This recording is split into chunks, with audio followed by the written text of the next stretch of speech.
Dring Dring, le podcast de Dardar qui vous fait découvrir la Flandre à vélo. Aubry Touriel, journaliste de Dardar, vous emmène en voyage dans toute la Flandre. Accompagné du photographe Jeff van den Bosse, il part à la rencontre de ses habitants, le tout à vélo. Cette 3e saison est consacrée aux élections et aux différents thèmes qui animent le débat en Flandre. Épisode 5, en Flandre occidentale. Quel impact aura la suppression du vote obligatoire en Flandre ? Les Flamands ne seront plus obligés d'aller voter pour les élections communales et provinciales en octobre. De Vlaamse regering schaft de opkomstplicht af voor lokale verkiezingen. C'est un changement fondamental du fonctionnement de la démocratie en Belgique. Les Flamands sont-ils au courant ? Qu'est-ce qu'ils en pensent ? Quel en sera l'impact sur les résultats électoraux ? 16 en 17-jarigen moeten dan toch verplicht naar het stemhok voor de Europese verkiezingen. En juin, les jeunes d'au moins 16 ans vont aussi devoir aller voter pour les élections européennes. Est-ce qu'ils sont au courant ? Qu'est-ce qu'ils en pensent ? Pour répondre à ces questions, on démarre ce 5e épisode dans un parc près de la gare de Courtrai. On aborde des ouvriers communaux. Ils refusent une interview. On essaye avec un autre homme assis sur un banc. Il refuse aussi. Les West-Vlamingen, les habitants de la Flandre occidentale, ont la réputation d'être plus réservés. Et ça se confirme. On rencontre finalement Jean-Claude, un pensionné artiste de 79 ans qui promène son chien. Jean-Claude van Kortrijk. Je m'appelle Jean-Claude et je viens de Courtrai. Je suis pensionné. J'étais indépendant et j'avais 7 employés. Mais à 50 ans, j'ai dû arrêter de travailler en raison d'une maladie. Et Jean-Claude, est-ce qu'il va voter ? Je ne m'intéresse pas à la politique. Mais cette année, je vais voter. Ça veut dire qu'il n'allait pas voter les autres fois ? Généralement, non. Je n'étais pas souvent là. J'ai habité 12 ans en France. J'y tenais un bed and breakfast. Est-ce qu'il est au courant qu'il n'y a plus d'obligation de vote en Flandre pour les élections communales ? J'en ai entendu parler. Maintenant qu'on n'est plus obligé, je vais y aller. C'est important d'aller exprimer sa voix. Qu'est-ce qu'il pense de la politique ? Je suis absolument opposé aux politiques actuelles. Il y a vraiment trop de ministres, de députés, de parlements. C'est vraiment inadmissible. Il faudrait retourner à une Belgique unie. Ces histoires de Flamands et de Wallons, je ne veux pas en entendre parler. Nous sommes déjà un si petit pays. Quand j'étais à l'école, il était inscrit au-dessus du tableau « L'union fait la force », avec le portrait du roi Baudouin et de la reine Fabiola. Je ne vais jamais l'oublier, c'est une bonne devise. En tout cas, il sait pour qui voter. Oui, mais je ne vais pas dire pour qui. Comment est-ce qu'il va faire son choix ?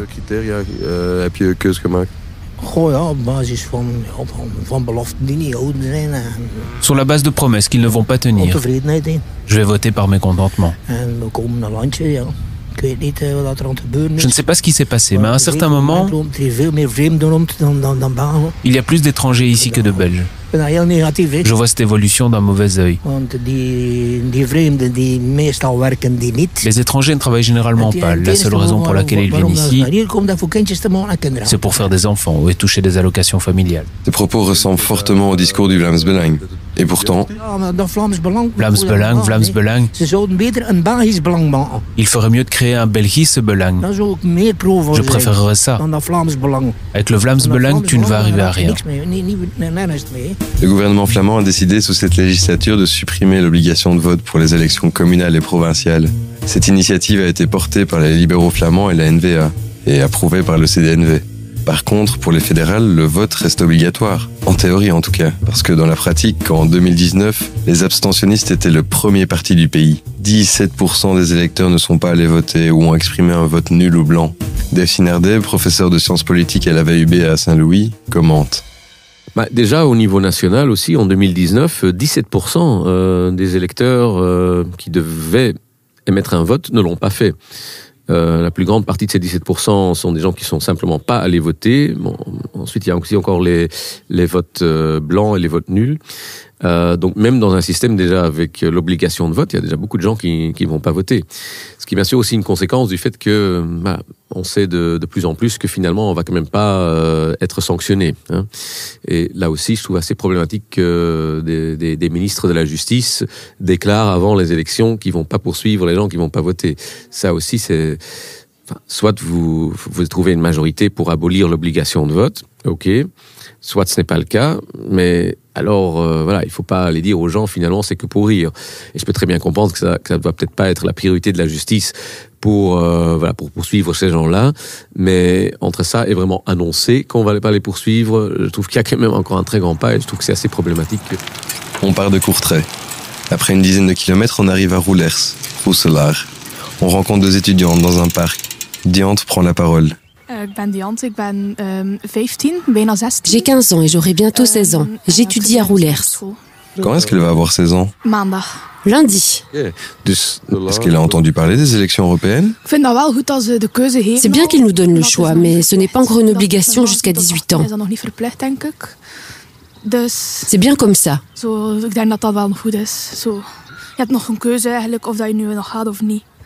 a le choix, non? Pas trop en fait. Au départ, le gouvernement belge souhaitait rendre le vote facultatif, mais la Cour constitutionnelle a rendu un avis qui modifie cette règle. Les jeunes aussi doivent aller voter, comme les adultes. Pas de discrimination. Et Diane, qu'est-ce qu'elle en pense? Il y a du pour et du contre. Certains ne sont pas vraiment informés. C'est difficile de voter. Est-ce qu'elle a reçu des infos sur les élections européennes à l'école? J'ai des cours d'histoire, mais je n'ai pas vraiment reçu d'infos. Je ne sais pas si ça va être le cas. On verra. Comment est-ce qu'elle va se renseigner? Je vais demander conseil à mes parents et puis voir. Ce serait utile que l'école nous informe plus. Les jeunes ne se préoccupent pas beaucoup de la politique. L'école doit nous renseigner pour qu'on reste au courant. Jeff demande s'il y a des conseils touristiques pour découvrir la ville de Roelers.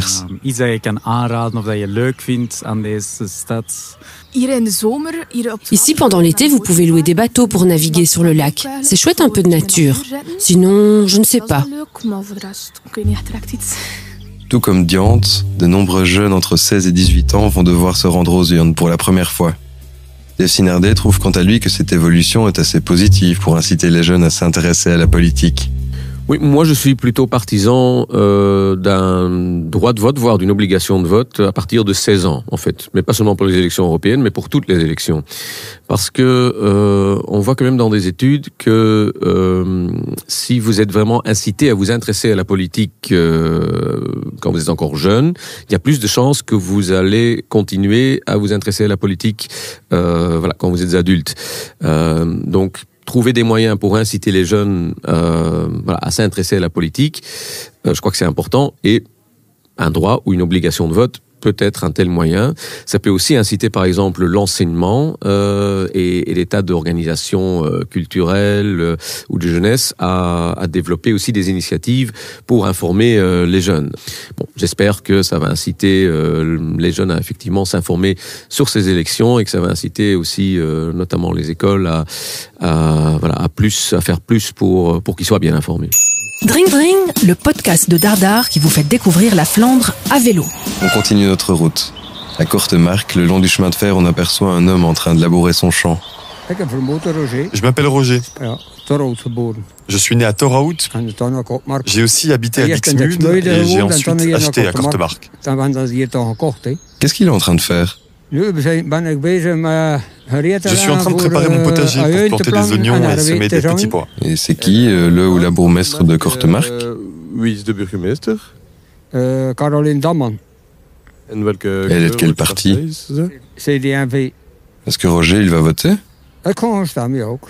Ook voor mijn dochter. Mijn dochter zit bij de blauwe. Oui, ma fille est chez les Bleus. Il est un peu obligé d'aller voter. C'est pas une obligation, mais je vais toujours voter. Ma fille est échevine à Kortemark. Est-ce qu'il était au courant qu'il ne devait plus aller voter pour les communales? Je ne savais pas. Je pensais qu'on était obligé d'aller voter. Je l'ai entendu aux nouvelles. heb je gehoord in het nieuws? La semaine dernière, j'ai entendu que les jeunes seront aussi obligés d'aller voter. Mais ils ne recevront pas d'amende s'ils ne vont pas. Normalement, ils y sont obligés. Je l'ai entendu à la télé. Il parle sûrement des élections européennes. Les jeunes doivent finalement voter. Ils n'ont pas le choix. Mais qu'est-ce qu'il en pense? Pour moi, c'est pareil. Chacun fait comme il veut, mais c'est mieux d'aller voter. Tu peux décider. Si tu ne vas pas voter, tu n'as rien à dire après. Place aux jeunes maintenant. J'ai 70 ans, c'est fini pour moi. Ce sont les jeunes qui comptent. Pour lui, le gagnant des élections doit arriver au pouvoir. Ceux qui ont le plus de voix doivent gouverner. Sinon, ça ne sert à rien de voter. D'après Roger, est-ce que les gens vont continuer à aller voter s'ils ne sont plus obligés? Je ne sais pas. Je pense qu'ils vont continuer de voter. Surtout les jeunes.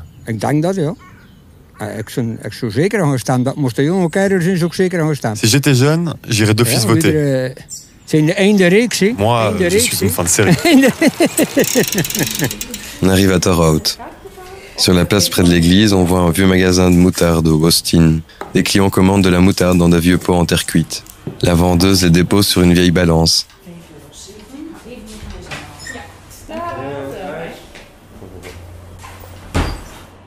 Elle nous explique l'historique de la moutarde Austin. Hallo, mijn naam is Annick de Doelder.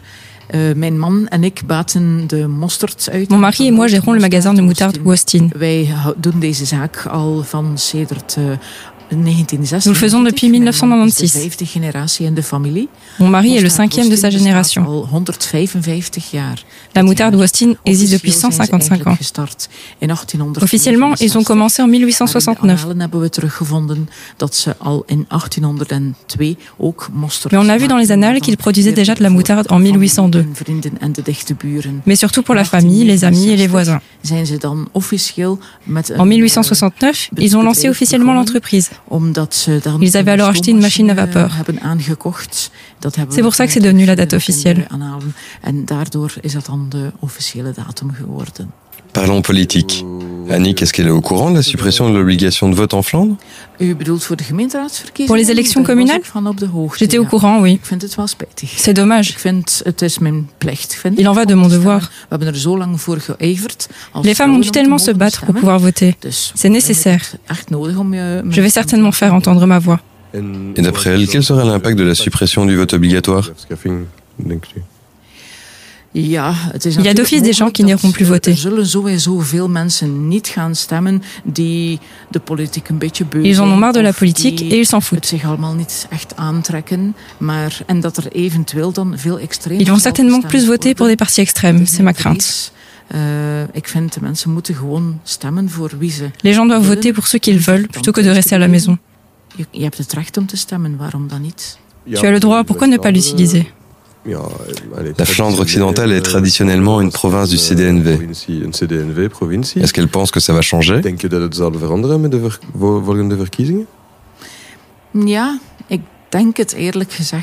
Je pense que oui. Je crains que les gens vont plus voter pour les extrêmes. Ces élections vont être bizarres.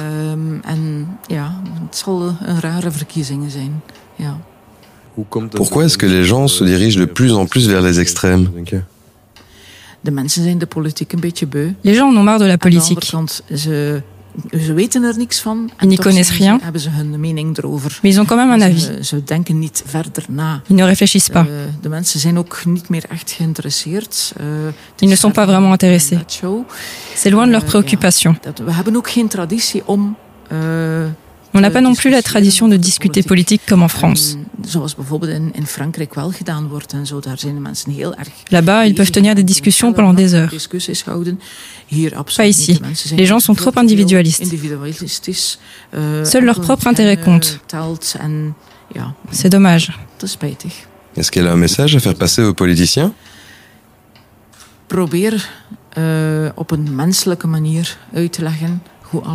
Essayez d'expliquer de manière simple comment ça fonctionne.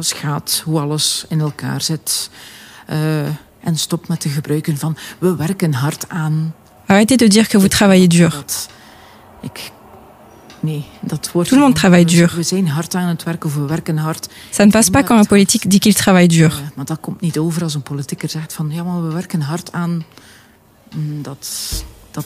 Les gens n'acceptent pas. On Titanic, des pots de moutarde dans les porte-bagages.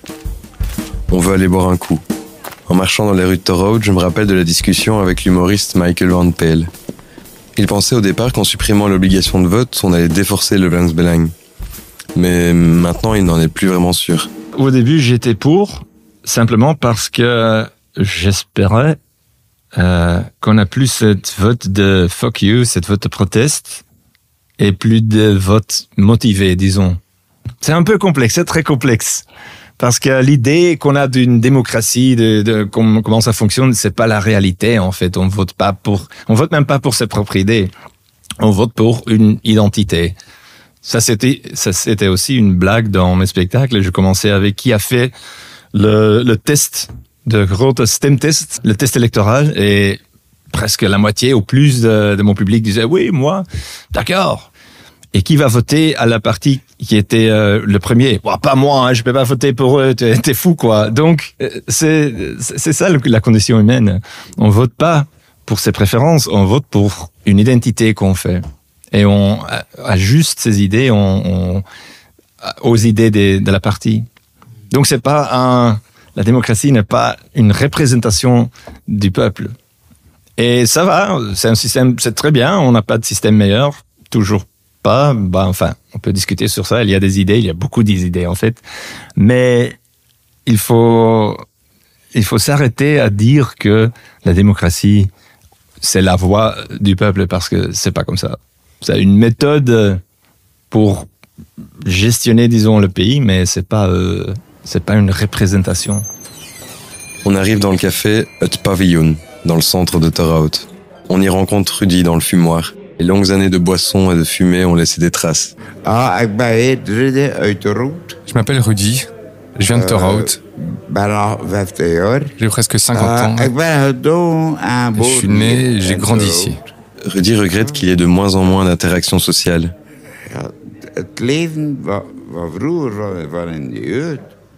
Les jeunes d'avant, c'est pas les jeunes d'aujourd'hui.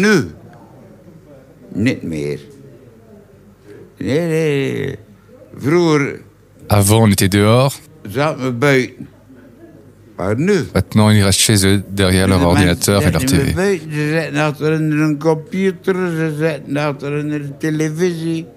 Il n'y a plus de contacts sociaux. Est-ce qu'ils s'intéressent à la politique?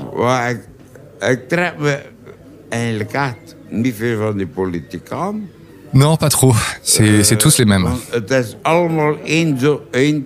demandent soi-disant l'avis des citoyens juste avant les élections. Ils promettent qu'ils vont faire ci, qu'ils vont faire ça. Est-ce qu'ils comptent voter? Oui. Qu'on soit obligé ou pas, je m'en fous. Je vais aller voter pour mes intérêts. Et il sait pour qui il va voter? Pour qui? Je suis flamand. Donc il existe deux options, la NVA ou le Vlaams Belang, les deux partis nationalistes flamands. Devine. Il existe deux options. Pour ceux qui sont les premiers. Dans les sondages. C'est donc clairement le Vlaams Belang. Et qu'est-ce qu'ils vont pouvoir changer?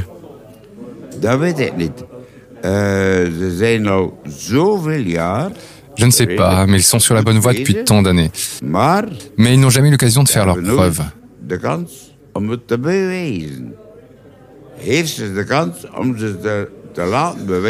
Laissez-les faire et puis on pourra tirer les conclusions.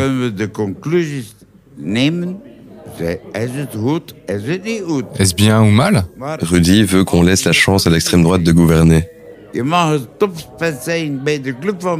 beau être l'attaquant du club de Bruges, mais tu peux pas marquer. Alors, t'es pas vraiment un attaquant. Il a une vision très sombre des politiques. C'est du copinage. Ils se remplissent les poches. Pour le reste, je trouve qu'ils dorment au Parlement. Finalement, il n'est plus sûr d'aller voter. Ça dépend comment je me sens. Je suis déjà allé plusieurs fois à l'hôpital et j'ai vu plein de docteurs. Si je me sens bien, je vais voter, sinon pas. Et d'après lui, quel sera l'impact de la suppression de l'obligation de vote? La plupart des gens vont voter parce qu'ils sont obligés et qu'ils risquent une amende s'ils n'y vont pas. Mais si c'était plus obligatoire, je pense que la moitié des gens n'iraient pas voter. S'ils sont sortis le samedi soir, s'ils ont bu des bières, bien mangé, ils préféreront rester chez eux. Ils doivent déjà travailler toute la semaine et ils aiment rester au lit le dimanche. Rudy ira voter s'il se sent bien ce jour-là. S'il se sent mal, ce sera une voix de moins pour le Vlaams-Belang. Mais la suppression de l'obligation de vote est-elle bénéfique pour l'extrême droite? Dani Bokhaert, autrice du livre Het kind van extreem rechts, l'enfant d'extrême droite, donne son avis. Je ne suis pas politologue, mais je compare ça un peu aux commentaires des gens sur des produits que tu peux acheter sur Internet. Ce sont les gens qui ont une opinion plus tranchée qui s'expriment le plus. Ce sera peut-être la même chose avec les élections. Les gens avec une opinion tranchée iront voter. Les gens qui ont décroché, qui doutent, qui ne savent pas si leur voix compte, toute cette catégorie devient de plus en plus importante. Des études le montrent. Mais c'est difficile à prévoir. Il y aura peut-être un groupe qui n'ira plus voter.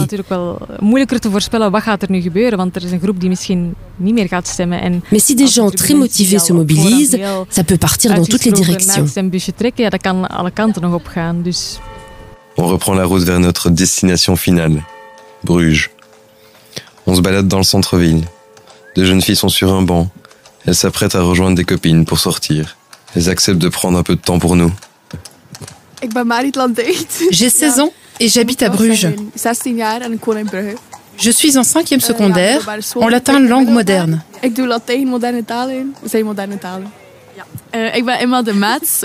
17 ans. Je suis dans la classe de Marit. Est-ce qu'elle a des hobbies? Je fais partie du CAISA et je fais du théâtre. Et je vais sûrement recommencer. Et le CAISA, c'est quoi? CAISA, c'est un mouvement de jeunesse. CAISA Sint Trudeau. Venez si vous habitez dans le coin.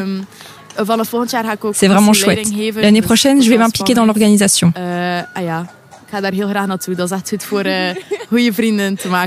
J'aime y aller, c'est bien pour se faire des amis. Ben je ook lid van die CAISA? Je suis des scouts de Domosko. C'est encore mieux. Venez aussi. Je fais du théâtre et elle va effectivement peut-être me rejoindre.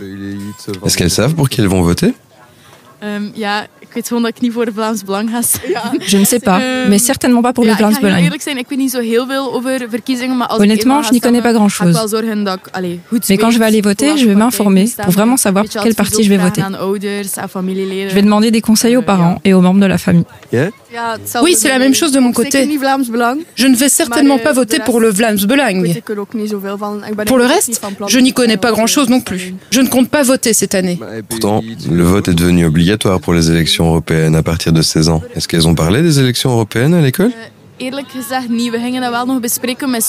En fait, non. On devait en parler à l'école, mais ça ne s'est pas encore fait. Je ne peux pas en dire beaucoup plus. Oui, on a appris un peu sur la Commission européenne, mais pas sur les partis.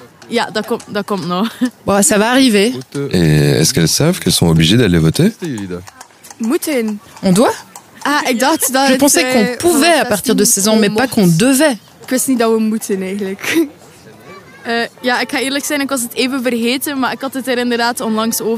Ah oui, j'avais oublié. Mais c'est vrai qu'on en a parlé il y a peu avec un copain. Je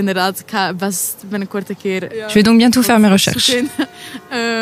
Est-ce qu'elles sont pour une obligation du vote à partir de 16 ans? Je trouve ça assez tôt, mais en même temps, je comprends. Je trouve ça bien qu'en tant que jeune, on puisse exprimer sa voix. C'est un bon âge. Mais on devrait recevoir plus d'informations pour savoir quels sont les bons partis. On n'en apprend pas assez pour vraiment faire un choix éclairé.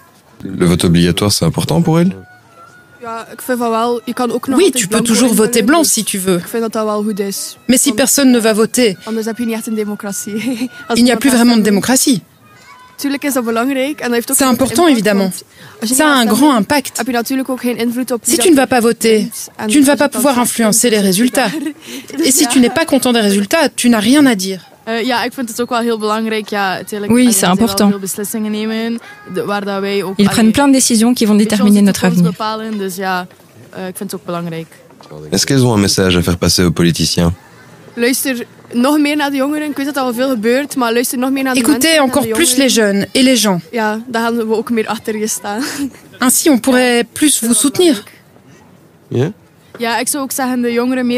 Impliquer plus les jeunes, parce qu'on n'y connaît pas grand-chose. Pourquoi est-ce qu'elles ont dit directement qu'elles n'allaient pas voter Vlaams Belang ? C'est de notoriété publique que le Vlaams Belang a un côté raciste. Tout le monde doit être accepté dans ce pays, peu importe tes apparences et qui tu es. Imagine, un de nos camarades de classe vote Vlaams Belang. On lui expliquerait notre avis. Sinon, on n'en parle pas beaucoup. Mais maintenant qu'on va devoir voter, on va sûrement plus en parler. Marit et Emma doivent partir retrouver leurs amis. Elles trouvent toutes les deux que c'est important d'aller voter. Mais quel sera l'impact réel de la suppression du vote obligatoire ? La KU Leuven a sorti une étude qui analyse le comportement des électeurs en 2019. Ils leur ont posé cette question. Si le vote pour le Parlement n'était plus obligatoire en Belgique, est-ce que vous iriez voter toujours, la plupart du temps, parfois ou jamais ? Résultat, la moitié des Flamands iraient toujours voter, tandis que plus d'un citoyen sur 5 renoncerait définitivement à son droit de vote.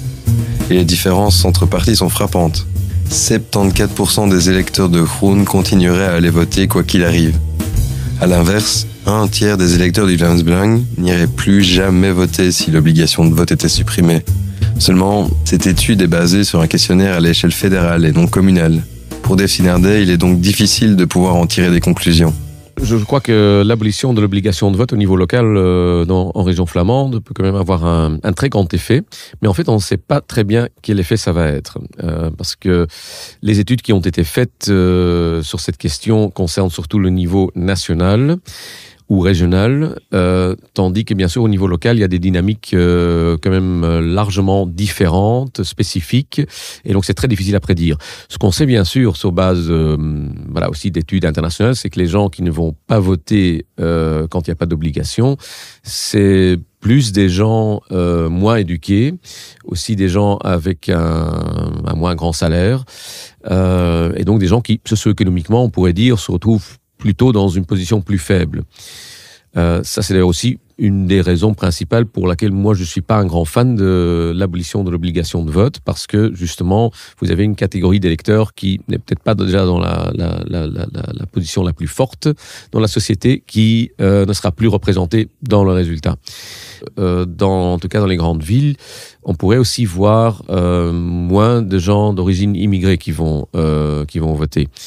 Donc, je crois que là, ça peut aussi avoir vraiment un effet. Dans des villes comme Anvers, ça pourrait être une bonne nouvelle pour la NVA et une moins bonne nouvelle pour les partis de gauche, puisque cela attire quand même plus d'électeurs d'origine immigrée. Mais il faudra voir ce que ça donne. C'est assez imprévisible.